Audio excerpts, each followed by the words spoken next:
monetizing digital services since 2004, boosting the entertainment industry by making digital content accessible for everyone. AWG, where innovation meets monetization. LinkedIn presents. Welcome to the Human Capital Innovations Podcast. We're your source for personal, professional, and organizational growth and development, where we share original research, explore industry trends, and interview executives and thought leaders from across the globe. We hope you join us often for practitioner-oriented content around all things related to leadership, HR, talent management, organizational development, and change management. Maximize your personal and organizational potential with Human Capital Innovations Podcast.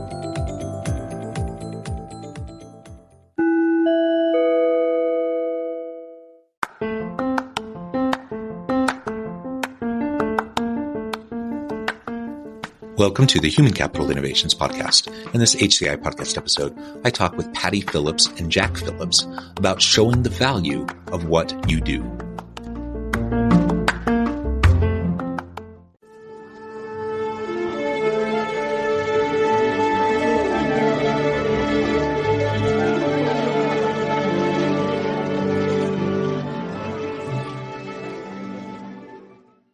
Patti Phillips and Jack Phillips, welcome to the Human Capital Innovations Podcast. Thank you, John. It's a pleasure. Thank you. Thank you. It's a pleasure to have both of you with me today. You're joining me from Birmingham, Alabama. I'm south of Salt Lake City in Utah.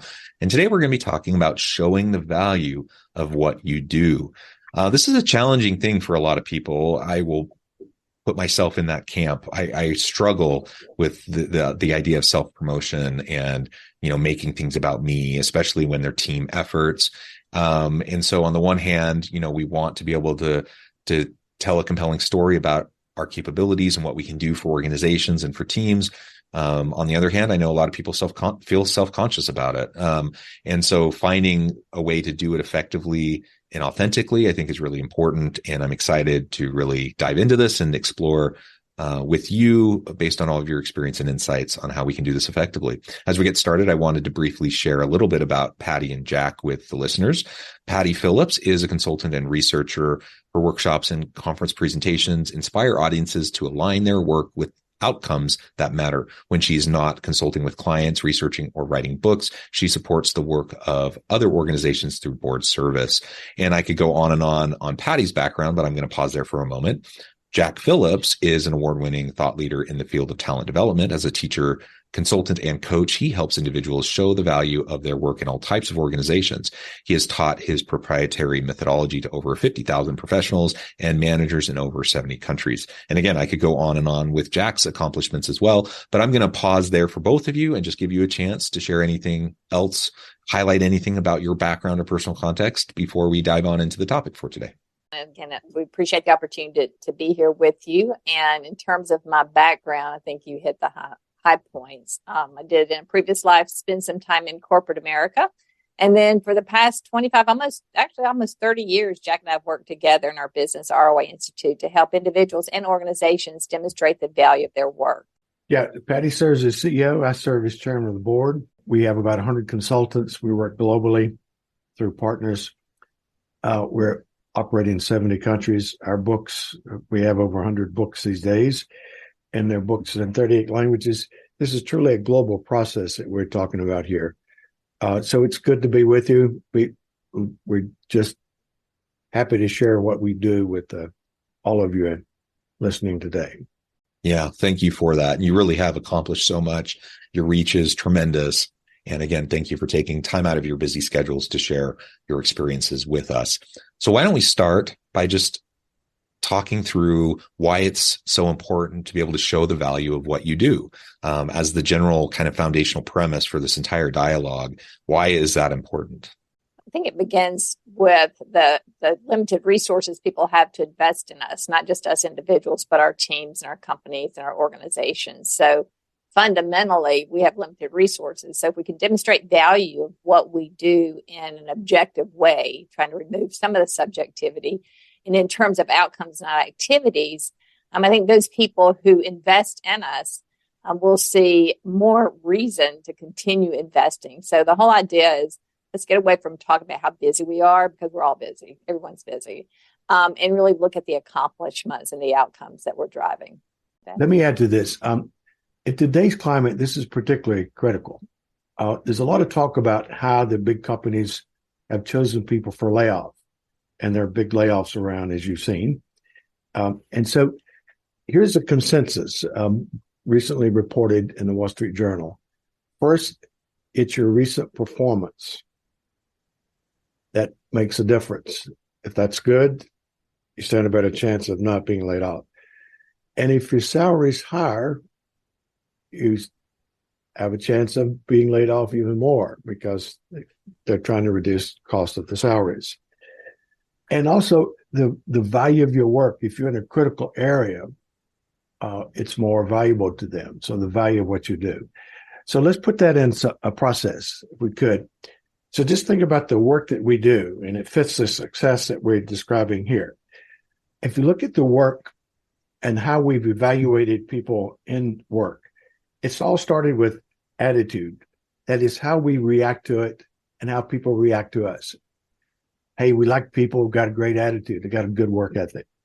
But obviously that is superseded by the next level, and that's how much do they know?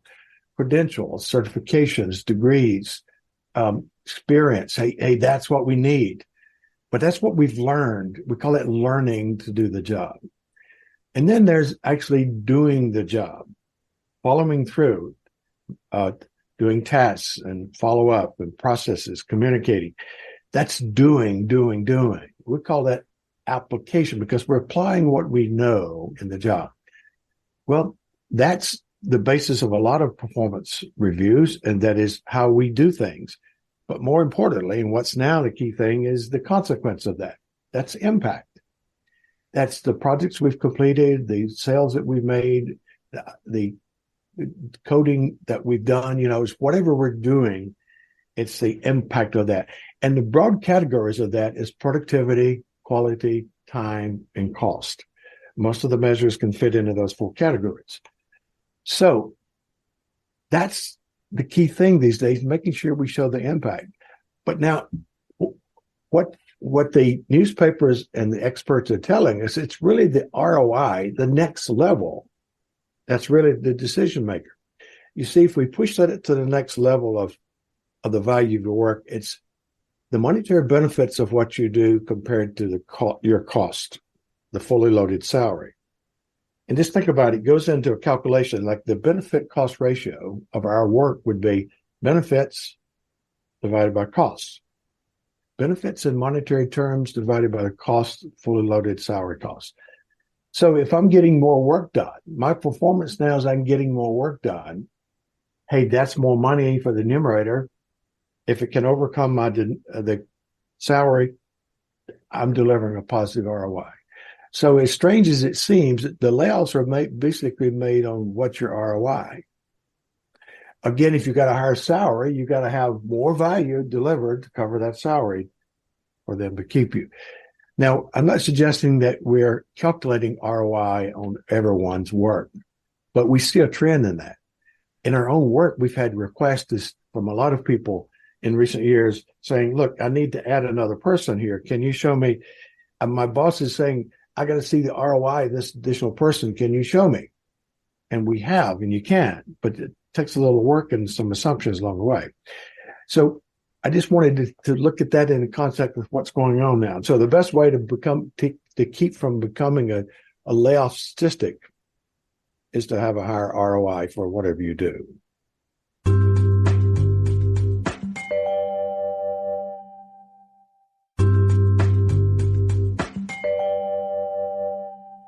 Monetizing digital services since 2004. Boosting the entertainment industry by making digital content accessible for everyone. AWG, where innovation meets monetization. Yeah, well, that's interesting. And it all makes sense, though I do wonder how calculated leaders are in organizations when they're making those decisions. I think, for example, the Twitter debacle with Elon Musk, and I don't see much evidence of him going through any systematic process whatsoever. That was just, to me, it seemed like nonsense. But that's probably more the exception rather than the rule. And I would expect that in most places there would be some sort of some sort of process, some sort of mechanism to evaluate people and make some good decisions. But it is challenging because on the one hand, you're saying people who are like great performers, top performers, but also you can't be making as much as other people. Otherwise you're in danger. So you have to like do a lot for not very much, to be able to show your value. And then what you have to add on top of that, the layer of just organizational politics. There are plenty of people that don't do very much, but they convince everyone around them that they do a lot. Right. And so they artificially inflate their perceived value. And so balancing like actual productivity and value versus perceived value and how you navigate that, I think is also it adds a level of messiness and nuance to how we calculate all this, right? Yeah, it does. And you bring up a good point. See, I would agree with you. Those people make assumptions about what a person does and the value of that compared to their salary. And that could be a very flawed assumption. So our advice is don't let someone else make that assumption. Take the initiative to show the value of what you do, but do it in very credible ways. That is, make sure you have impact measures that are clearly there and you're sorting out what your work has influenced that, and be conservative in converting that to money. Now you've shown your value. So you don't wait for someone to make that decision. You put it in front of them in a factual, credible way saying, here's what I've done. And it's usually not just my pure work. It's usually a project we've implemented, a new program, a new initiative, something that we've done where we can connect that. And most people we work with are in that frame of mind. Maybe they're coaching someone, maybe they're a consultant providing a process, maybe they're a project manager, maybe they're a leader of a team, and the team is delivering results. So we want to be proactive in this and not leave that assessment to someone's mind, an assumption that may be biased or really not given enough attention. Yeah. And John, to your point, that assessment of value is also it's often based on the denominator, right? The cost of the person, so the salary. And so if we can't describe what we do or the benefits of what we do, that's where the decision will be made, because that's clearly, I can see it, cut the cost. I was having a conversation recently from someone out of an HR function, and she said there is no way we can really demonstrate the benefit of what we do, what we're doing. I said, and that is why executives look at that cost of support organizations like HR and talent development, because when you're talking about the activity of what you do and all they see is that cost, that's an easy target for them. And so if we can't come up with the benefits, we have to think about, well, what is the risk of us going away? What are the consequences of me not doing this work? And flip it just a little bit to see if that benefit shows up. So, we've got to think more about the busyness of what we do. It's the so what of what we do. What are we really contributing? And I think a lot of this has to do with our performance management process within organizations too, because the way they have been designed in the past has all been about activity or very subjective measures of performance. So we need to get more objective in our performance. And like Jack said, really define some outcomes that we're looking to drive that add value back to the organization. And that value's money, or maybe it's not. Maybe it's value in a different way. So we look at that ROI clearly, as a formula, benefits compared to cost, but we also look at the intangible benefits too. The intangibles had value, but it's just difficult to get there credibly with a reasonable amount of time. So we leave it as an intangible. And so we let people put that, let them decide the value of that intangible. But we put, for the ROI calculation, it's going to be tangible. So we put it in there. And so I just want to underscore what Patty's saying there. If you take HR, the Amazon, I think it was maybe Boeing or Amazon, one report said that 2,000 people they were laying off, primarily in HR and finance. And so HR is a target for this a lot. And when a person says we can't show the value of what they do, they really hadn't looked very much. One of our books, it was a bestseller for the Society for Human Resource Management, published by them, is called Proving the Value of HR. And you can show the value. If you don't put value in front of them for your outcome of your work, but you got the cost staring them in the face, that's what they're going to look at. Yeah. And they'll make an assumption about your value, and it's going to be flawed, as you point out, or certainly inaccurate. So we say, get in there and show the value of your projects and your programs and your systems and your initiative and so forth before you have to.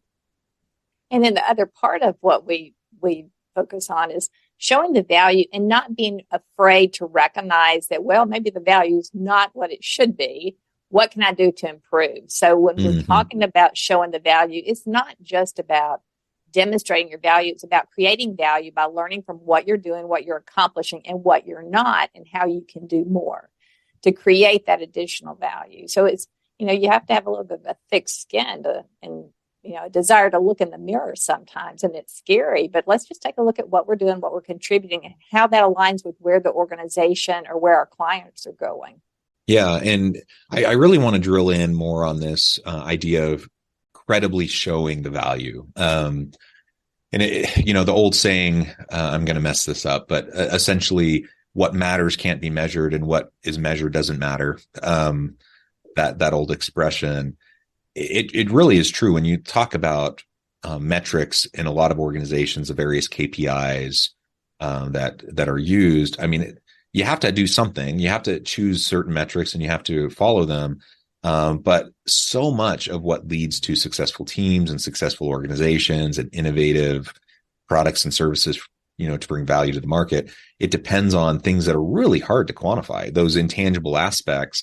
And so then you have to find ways to credibly demonstrate those aspects because they're not as easily quantifiable. So let's talk more about that. Like, how do we go about showing what we're doing in a credible way that's going to make sense to maybe board members or C-suite executives sitting around the table looking at, a balance sheet and trying to reconcile, revenue versus expense?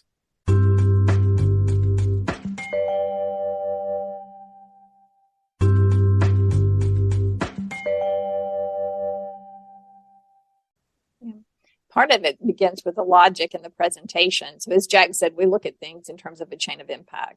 So we invest in a program or project or initiative or an individual. So what is the overall perception of that work? What are people actually learning? How is that helping the organization develop capability or gain capability and skill that they need for the future? What are people doing differently? And how is that contributing? What are the consequences of they're doing it differently? So reporting things and speaking in terms of a chain of impact in specific terms. Specificity drives results. Vague and nebulous is going to get us vague and nebulous every time.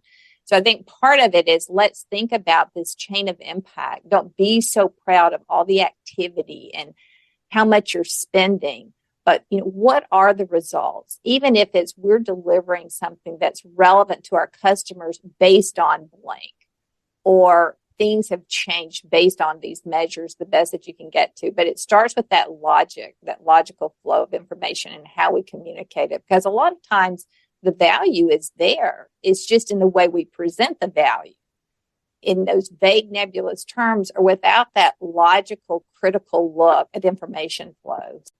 I'll give a couple examples. Engagement. Executives invest in engagement because they don't like the image of their employees disengaged.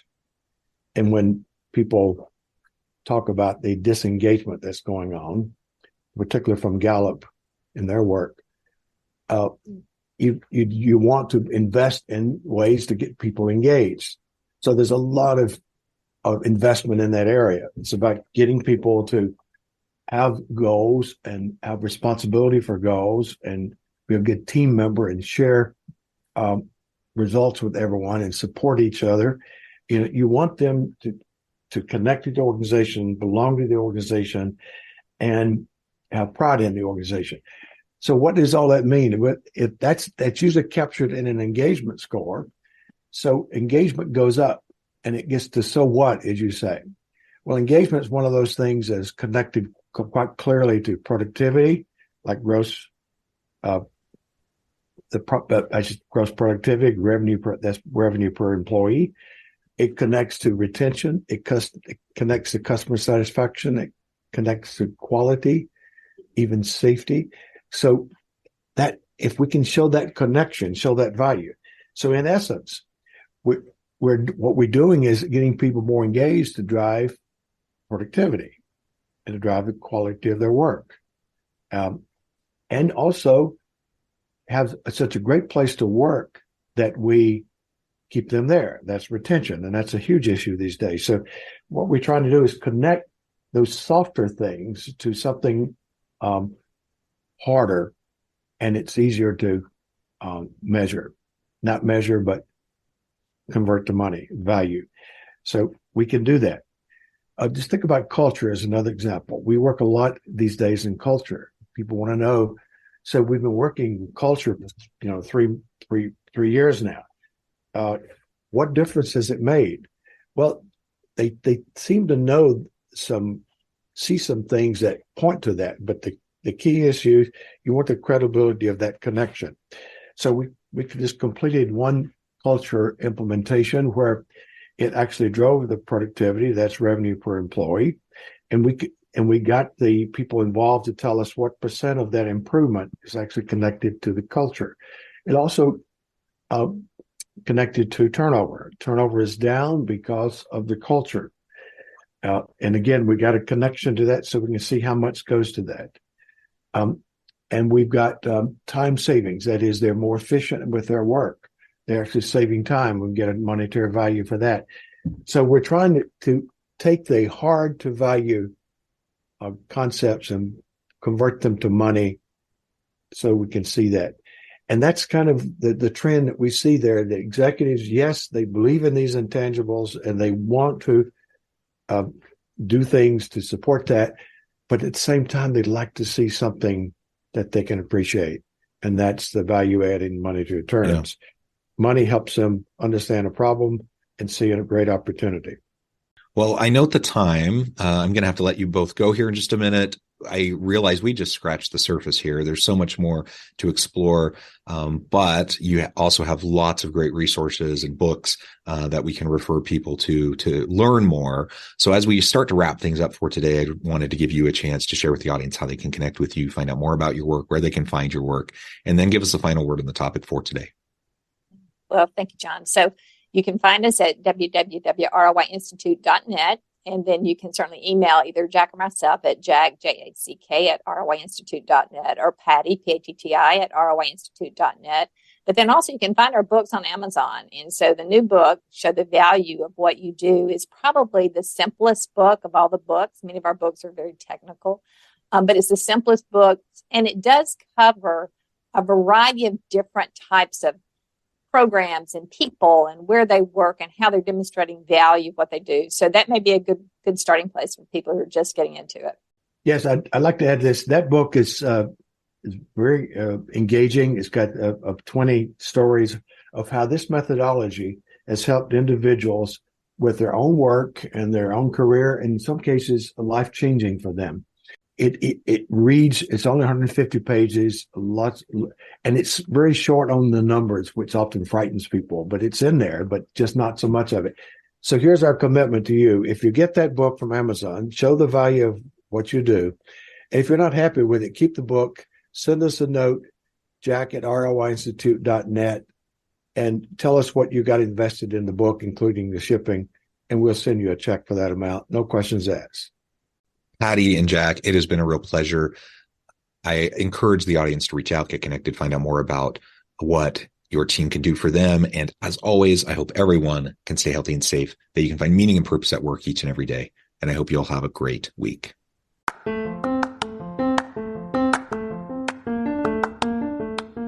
you enjoy the Human Capital Innovations podcast? Enjoy ad-free listening by going to the Patreon page. And please consider contributing even at the producer or sponsorship level. And please leave a review. Thank you for your support.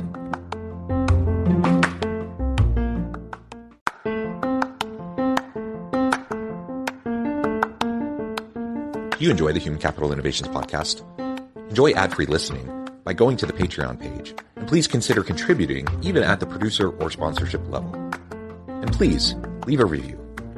Thank you for your support.